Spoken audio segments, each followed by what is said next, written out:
ध्यान रखना, कर्मों की विचित्र लीला है। तुम कितना भी पुण्य कमा लो, अभी पुण्य कमा रहे ना, और यदि आपको नरक आयु का बंध हो गया, समझ आ रहा? यदि नरक आयु बन गई और जीवन भर पुण्य कमाओगे तो नरकों में तो तुम्हें जाना पड़ेगा।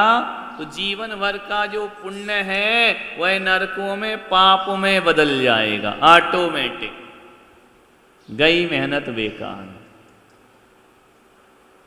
क्या हो जाएगा? सारा पुण्य किसमें कन्वर्ट हो जाएगा? ये मत कर रहे। परोन्मुखी उदय इसे कहते हैं। वह कर्म जो है अपना लक्षण छोड़ के उसके साथ मिल जाता है, क्योंकि नरकों में पुण्य का उदय कभी नहीं होता, पाप का ही उदय, सतत पाप का उदय निरंतर। तो जो तुमने पुण्य कमाया वो किस में कन्वर्ट हो जाएगा? जैसे मोदी ने नोट बदले, है ना, तो असली नोट रातों रात किस में कन्वर्ट हो गए? न कागज हो गए, कोई कीमत नहीं उनकी। समझ में आ रहा? एक आदेश में सारे नोट किसके बन गए? वो कल तक नोट थे, आज क्या हो गए? कागज हो गए। तो वैसे ही नरकों में जब ये जीव जाता है तो सारा पुण्य काय में बदल जाता है? पापों में। और यदि किसी ने देवायु का बंध किया है और जीवन भर इतना पुण्य नहीं कर पाया लेकिन स्वर्ग चला गया, तो सारा पाप किस में कन्वर्ट हो जाएगा? पुण्य। क्योंकि देवों के पूरी आयु तक कभी भी पाप का उदय नहीं होता, और नरकों में पुण्य का उदय और मनुष्य में दोनों का उदय होता है, पुण्य का भी। और नरकों में कभी सुख नहीं है, स्वर्गों में कभी दुख नहीं है, और मनुष्य को क्या है? सुख भी है और दोनों ही है। अब सोच लो अपने को सदा पुण्य का उदय है या पाप का भी है? एक सा है क्या जीवन? मनुष्य का जीवन एक सा नहीं होता। पुण्य का उदय भी चलता है और उसमें नरक का जीवन एक सा होता है। जैसे जन्म लिया तो मृत्यु तक, नरकों की कम से कम आयु मालूम है? 10,000 वर्ष कम से कम, मिनिमम, मैक्सिमम 33 सागर। स्वर्गों की मिनिमम आयु कितनी है? 10,000 वर्ष, मैक्सिमम वहां भी 33 सागर। तो जिस समय आपका नरक में जन्म हुआ तो जो दुख है ना, वह निरंतर दुख का उदय रहेगा 10,000 वर्ष तक, और स्वर्गों में 10,000 वर्ष तक, ये सैद्धांतिक बातें, सुखी सुख का उदय रहेगा। और मनुष्य चाहे 1 करोड़ वर्ष की आयु ले आए, चाहे वह 10 वर्ष की ले आए, 1 साल की ले आए, उसके एक कर्म का उदय कभी नहीं रहेगा। पुण्य का भी उदय रहेगा और पाप का। कभी पुण्य का उदय बढ़ जाता है तो पाप का घट जाता है, कभी पाप का बढ़ जाता है तो पुण्य का घट जाता है। इसलिए कह रहे हैं कि पुण्य करते रहो। पुण्य करने से क्या होगा? हमारी उपद्रव नाश होंगे। पुण्य कैसे करें? जासो पूजो परम पद देव शास्त्र। इस पूजा से पुण्य लगता है। कोई पूजा से क्या होता है? पुण्य लगता है। पुण्य से क्या होता है? पाप क्षय नहीं होता पुण्य से। पुण्य से पाप का नाश नहीं होता, पाप तो रहेगा ही, लेकिन जब पुण्य ज्यादा हो जाएगा तो पाप क्या हो जाएगा? उसकी संख्या कम हो जाएगी। कम हो जाएगी तो फिर क्या होगा?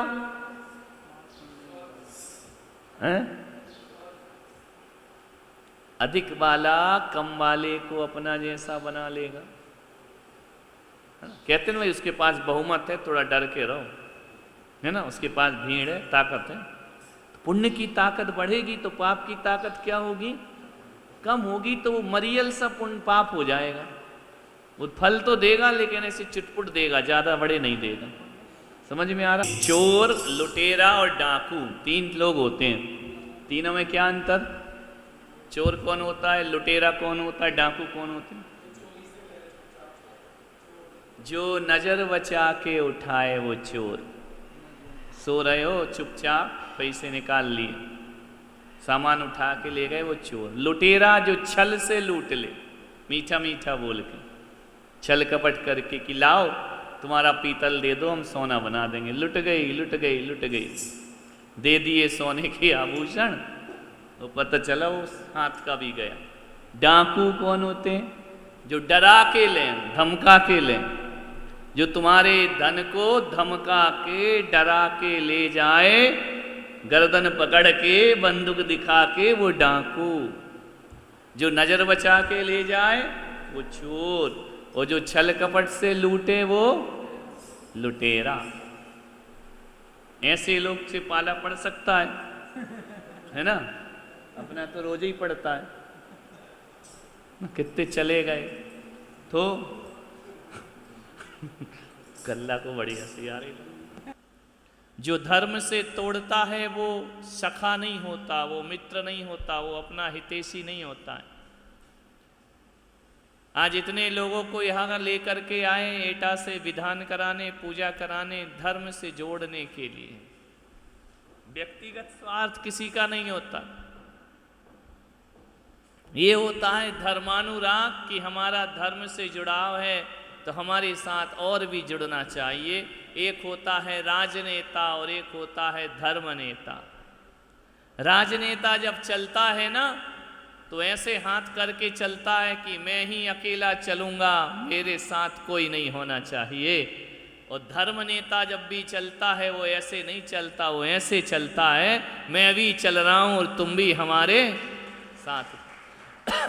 ये धर्म का लक्षण होता है, ये वात्सल्य अंग होता है भगवान महावीर के सम्यक दर्शन का, कि सभी को धर्म से जोड़ना, सभी को आगे लेकर के चलना।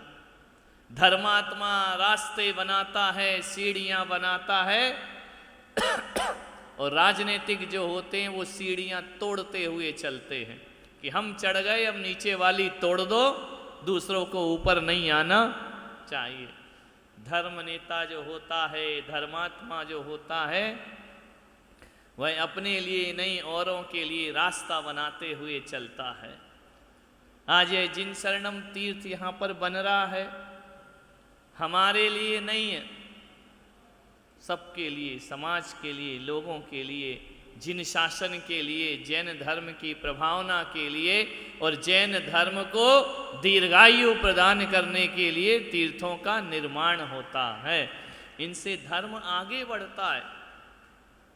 पंचम काल के अंत तक जिन शासन को आगे बढ़ाना है तो धर्म आयतन, धर्म क्षेत्र, साधु संत, धर्म कथा, धर्म श्रवण, धर्म की आस्था, यही इस धर्म को आगे बढ़ा सकती। तो ऐसे धर्म से जोड़ने के लिए इन विधानों का आयोजन हुआ। एक लड़का था छोटा सा, वो अपने पिता के साथ घूमा करता था। स्कूल से आता और पिता जो काम करते बैठ के देखता रहता। उसके पिता कपड़े सिलने का काम करते थे, टेलर थे। वह बच्चा बैठा बैठा टुकुर टुकुर देखते रहता, पिताजी क्या कर रहे, पिताजी क्या कर रहे। छोटा सा था। उसके पिता कपड़े काटते, कपड़े सिलते और अपनी आजीविका का निर्वाहन करते। एक दिन बेटे ने पूछ लिया कि पिताजी ये बताओ, जब आप कपड़ा काटने बैठते हैं तो कपड़ा काटने के बाद कैंची को पैर के नीचे रख लेते हैं और जो छोटी सी पतली सी सुई है उसको टोपी में लगा के रखते हैं। ऐसा क्यों? कैंची तो बड़ी होती है और सुई छोटी होती है, उसको आप टोपी पे लगाते हो और कैंची को आप नीचे रखते हो जमीन पर। बात क्या है? पिता ने कहा, बेटा ये जीवन का बहुत बड़ा संदेश है, ये केवल मेरी आजीविका का साधन नहीं है, ये बहुत बड़ा संदेश है। और आज मैं बहुत खुश हूँ कि तूने मुझसे इस तरह का प्रश्न किया। बोले देख बेटा कैंची पैरों के नीचे रहती है। बोले क्यों? बोले कपड़े को काटने का काम करती है। तो जो भी काटने का काम करता है वो चरणों में पड़ा रहता है, वो नीचे होता है, वो धरती पर होता है, उसका उत्थान नहीं होता, उसका पतन हुआ करता है। और बोले सुई क्यों सिर पर बैठी है? बोले इसलिए बैठी है कि ये कटे हुए को जोड़ने का काम करती है। जो जोड़ने का काम करता है वो जगत में सम्मान और आदर को पाया करता है। किसी के घर मत उजाड़ो, किसी पड़ोसी का हंसता खिलखिलाता घर को उजाड़ने का काम मत करना, नहीं तो पड़ोसियों को पड़ोसियों की खुशियां सालती नहीं हैं, पड़ोसी को पड़ोसियों की खुशियां अच्छी नहीं लगती हैं। उनके घरों में कचरा डाल करके उनके घर को कुछ लोग तोड़ दिया करते हैं। किसी की एकता को खंडित मत करो, किसी की मित्रता को तोड़ने का प्रयास मत करो।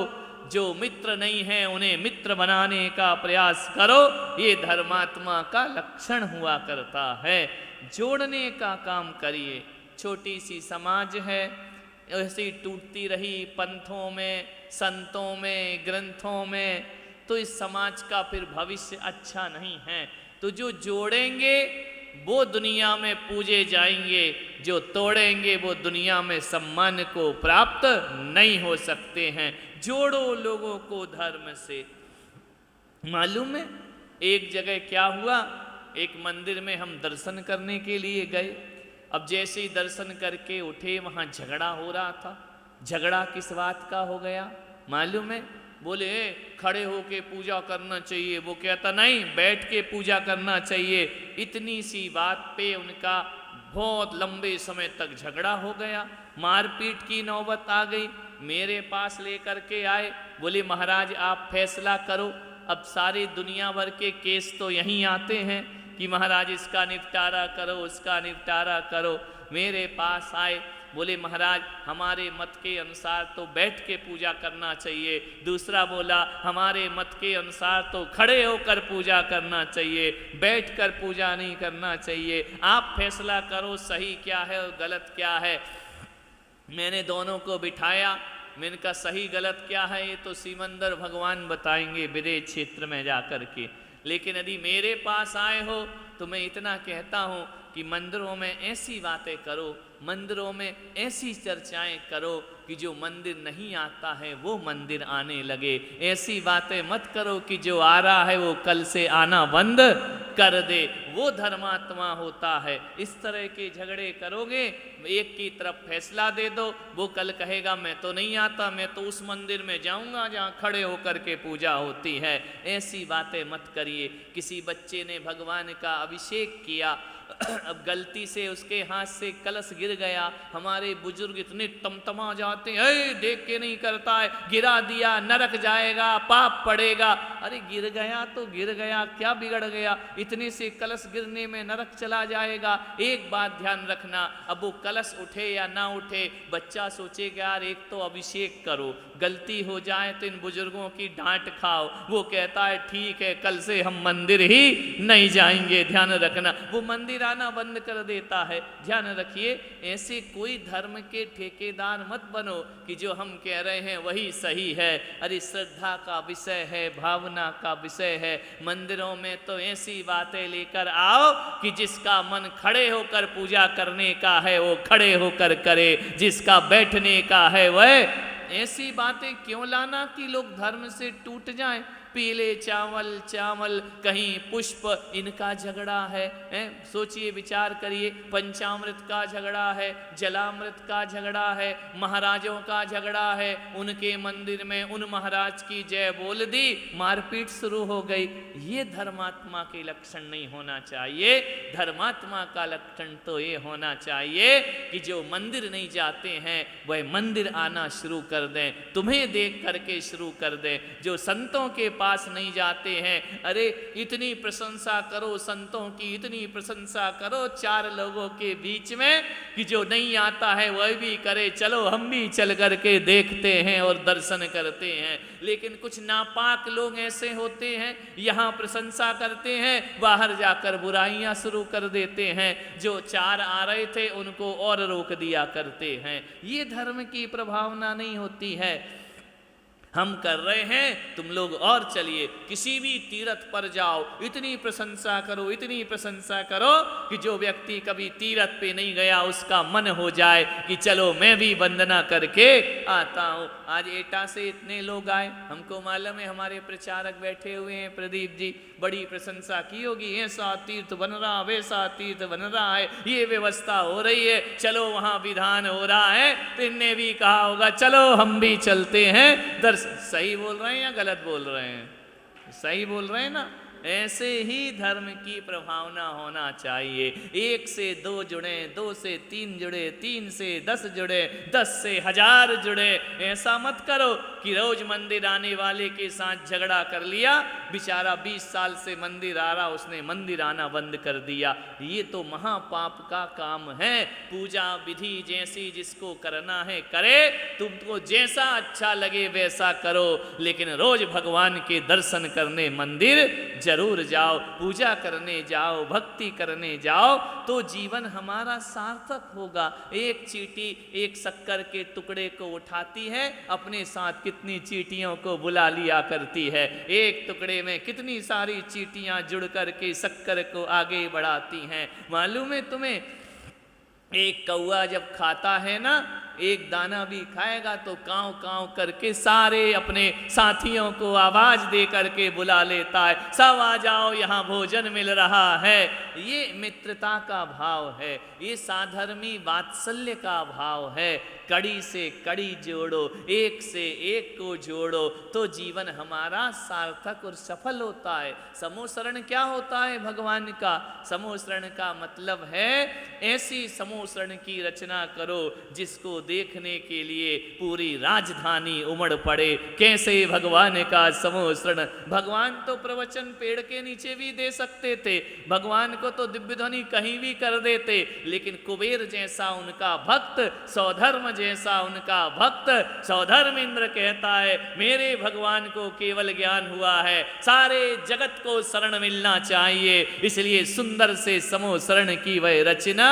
कई लोग तो सुंदरता देखने आते हैं, कई लोग तो यही देखने आते हैं, समूह शरण शब्द नहीं सुना कभी जिंदगी में। क्या होता है समूह शरण? गांव के लोग बोले चलो देख करके आते हैं, और जैसे ही भगवान के समूह शरण में पहुंचते हैं, दर्शन करके अपना जीवन धन्य कर लिया। इसलिए ये रचना होती है। प्रवचन तो कहीं भी हो सकता है, क्या दिक्कत है? विधान तो घर बैठकर भी हो सकता है, लेकिन ये सब प्रभावना के अंग होते हैं।